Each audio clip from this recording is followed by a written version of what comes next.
Et salut à tous les amis, c'est Crypto Partage. J'espère que vous allez bien en ce 29 novembre 2020. On se retrouve pour l'analyse du jour. Désolé pour hier, j'ai pas pu vous faire de vidéo. J'ai repris le travail donc c'était compliqué. Mais vous inquiétez pas, à l'avenir, enfin je suis toujours là. Et je vais essayer de garder le rythme d'une vidéo par jour, histoire de bien suivre l'évolution du marché. Bitcoin qui a stoppé sa correction et qui est de retour aux 18 000 dollars pour l'instant. Euh, Parce qu'évidemment il peut encore corriger. ETH qui retourne aux alentours des 550 dollars, 0,62 pour XRP, XLM qui est un peu dans le rouge, j'ai envie de dire enfin après les gros pumps qu'il nous a fait ces derniers jours. Le crypto Fear and Greed, index que je vous ai parlé dans la dernière vidéo, qui est aux alentours des 89, toujours très haut ça insinue de garder une grosse méfiance sur les marchés actuellement. On se retrouve sur Twitter avant de débuter l'analyse avec un tweet de CM, donc c'est un gros youtubeur français dans les cryptos, et qui nous répète des fondamentaux dans l'investissement crypto. Le fait de rentrer de lisser son entrée. Donc ce que je vous expliquais moi aussi dans mes dernières vidéos, le fait de ne pas faire all-in. Par exemple, vous avez 1000 euros de capital, vous souhaitez investir dans Bitcoin, vous achetez pas là 1000 euros de Bitcoin à 18 000 dollars, ça serait un peu con, même beaucoup. Euh, Ce que vous faites, c'est vous lissez votre entrée. Donc vous achetez par exemple 100 euros aujourd'hui et, 100 euros demain. Ou 100 euros à un autre prix de Bitcoin. Donc vous lissez votre entrée comme ça limite le risque d'acheter le point le plus haut en fait. Et quand vous voulez vendre, c'est pareil. Vous sortez pas, vous vendez pas vos 1000 euros directement. Vous vendez petit à petit pour vous essayer de vous approcher le plus près du sommet. Donc vendre au meilleur prix possible. Donc voilà, ça lui fait rire parce que vu la communauté qu'il a, il y a beaucoup de néophytes qui arrivent et qui lui posent cette question de quand est-ce que j'achète, quand est-ce que je vends tous les jours. Je peux comprendre que ça peut le saouler. Alors ce qu'il faudrait faire, c'est de se créer son propre plan déjà et, euh, et surtout lisser son entrée et sa sortie. Donc voilà, on se retrouve sur le graphique de Bitcoin. Donc Bitcoin qui remonte aux 18 000 dollars après son flash crash. C'est pas vraiment un crash, mais son début de correction qui nous avait amené aux 16 000 dollars. Donc là, en weekly, il n'y a pas grand chose à dire pour l'instant. On est toujours sur des grosses bougies à la verticale. Et là, même celle-ci, même si elle sera sûrement rouge, la clôture est ce soir, euh, c'est pas assez pour être le début d'une vraie correction en weekly en tout cas, hein. Parce que là, on a rien perdu. On met le Fibo, on n'est même pas au. Voilà, on n'est même pas au 23,6. Et la clôture elle va se faire ici, à ce niveau-là. Donc pour l'instant, on peut pas dire qu'on a vraiment corrigé sur Bitcoin. Dans les unités de temps plus petites, si on peut le dire, mais en weekly, non, on est toujours très haut. Regardez en daily ce qui s'est passé. Ah merde, ce triangle il devait pas être là. Attendez, je vais vous l'enlever. Hop,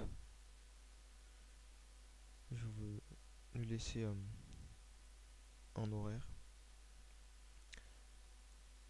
Hop, allez, on va commencer en daily. Donc en daily, on avait cette trendline qui a lâché il y a quelques jours. Et du coup, je vous avais dit qu'on pouvait rebondir sur la deuxième trendline un peu plus qui était un peu plus ancienne. Et c'est ce qui s'est passé, regardez. On a méché deux fois pile poil dessus. C'est la propreté du chartisme, ça c'est magnifique. Et là, on repart. On repart. Évidemment, quand on corrige, c'est comme quand on monte, hein. On descend jamais tout droit. Enfin, ça peut arriver, mais c'est très très rare. Regardez, quand on monte comme ça. On monte, on consolide. On monte, on consolide. On monte, on consolide. On monte, on consolide. Ou même on monte, on corrige un peu et on remonte. Quand on descend, c'est pareil. On descend, on remonte un peu et on redescend. On remonte, on redescend. Et c'est sûrement ce qui va se passer là. Là d'ailleurs, je privilégie, je pense qu'on a atteint le sommet de ce mouvement là. D'autant plus que les volumes sont pas fous. Donc ça veut clairement dire que le mouvement n'a pas de force ou perd de sa force. Et donc que le mouvement va s'inverser. Donc je pense on va corriger, recorriger dans pas très longtemps, sûrement demain, après la clôture weekly. Donc voilà, sur Bitcoin, pour les investisseurs long terme, c'est toujours pas le moment de rentrer, je pense. Je pense qu'il faut clairement attendre la zone des 13 800, 14 000 dollars pour commencer à rentrer. Donc voilà pour Bitcoin. On va faire un tour rapide sur les alts. ETH qui, euh, qui est revenu. Attendez, on va se mettre en daily plutôt. Ce sera plus simple. Hop. Donc on avait ce canal haussier depuis un bon petit moment. Il a breakout, il est sorti puissamment. Il allait chercher une résistance long terme au niveau des 620 dollars en weekly. On la voit en weekly du moins. Et il est venu faire son pullback avec la correction du Bitcoin pile poil sur le haut du canal. Donc c'est parfait d'un point de vue chartiste. Et là il remonte. Donc à voir, mais vu que la correction du Bitcoin n'est pas finie, je pense pas que ETH va surperformer Bitcoin pour le moment. Pareil pour toutes les altes. Donc je pense que quand Bitcoin va retracer, ben on va retracer encore.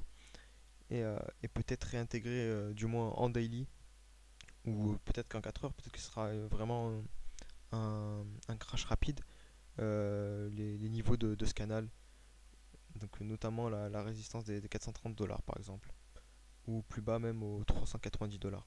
Non, même ça paraît un peu trop bas quand même. Donc voilà.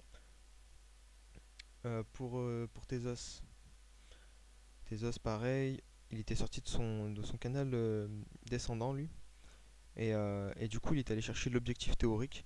Regardez, pile poil, hein. C'est vraiment pile poil. Et du coup il a tapé dessus, il est retombé, venir chercher le haut du canal et faire un pullback dessus. Pareil à voir parce que du coup vu que Bitcoin va sûrement recorriger, je sais pas du tout si c'est un bon point d'entrée ici. Link, Link lui, il nous a fait un faux breakout lui carrément. Il a cassé ce canal ascendant à la hausse, mais il a réintégré tout de suite. Donc lui c'est vraiment un faux breakout et il allait chercher directement le bas du canal. Donc lui ça m'étonnerait pas qu'au final on casse le canal par le bas. Surtout que généralement les canaux ascendants ont plus de probabilité de se casser par le bas.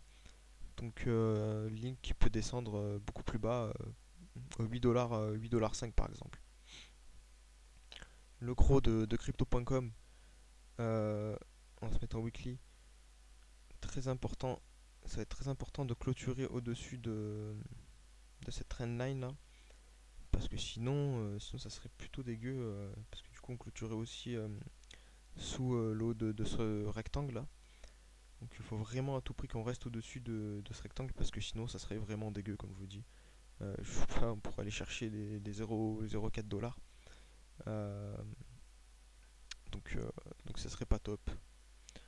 Quels autres je peux vous faire rapidement encore une fois? XRP, je sais que c'est un token pas mal apprécié par la communauté. Donc XRP, on va se mettre en daily. En daily, il est allé chercher les 0,80.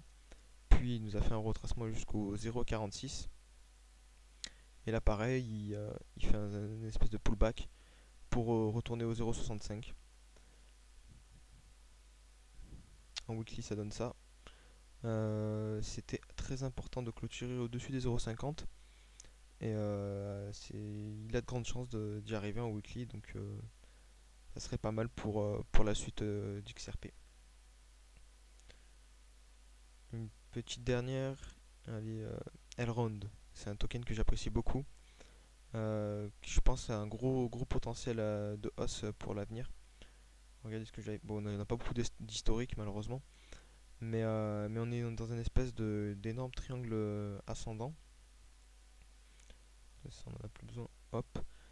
Alors, regardez, on est allé chercher plusieurs fois le haut du triangle. Et le bas aussi. Donc là, on a allé chercher le haut. Et donc, théoriquement, on devrait retourner chercher le bas du triangle.